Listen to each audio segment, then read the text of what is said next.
আমাকে আর কোথাও পাঠাবো না বাবার সঙ্গে। বাইরে গেলেই বাবার কাছে শুধু বায়না করো, এটা খাবো ওইটা খাবো, বাজে জিনিস। জলদি দাও। না দেবো না। আর বাবাও তেমন, বললেই দিয়ে দেয়। ডক্টর বলেছে আইসক্রিম খেলে গলা ব্যথা হবে। এদিকে দেখো, এদিকে দেখো, আমার দিকে দেখো। এখন খায় না মা, পরে খাবে, রেখে দাও। তবে ঠান্ডা বলে দিচ্ছি যেন। না, ওইভাবে ঠান্ডা হবে না তো, চোখের জল বেরিয়ে গেছে, দেবে না। দাও মা। ও কখনোই খায় না আইসক্রিম, আমি দিই না। তারপরে ওর মন চায় যখন ওর বাবার কাছে, ঠিক মামা বায়না করে নিয়ে তাই কি খাবে? আইসক্রিম সকালে খেতে নেই মা। মা তাহলে কি খাবে? এটা বাদাম। বাদাম খাবে? তুমি খাবে বাদাম? দাও আমি বাই বলি। আমি খাবো না বাদাম বাবা, খাবেন না? সকালবেলা এগুলো খেতে নেই জানো। খিদা পেলে কি খেতে হয়? হেলদি খাবার খেতে হয়।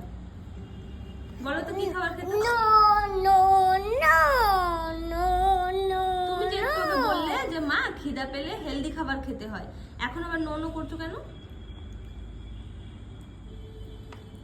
চিনি দিয়ে দাও মা, দিয়ে দাও, দিয়ে দাও, রেখে দিয়ে একটু পরে খাবে। দাও, না বিড়ি। এখন হেলদি খাবার খাও, এটা পরে খাবে। না বিড়ি।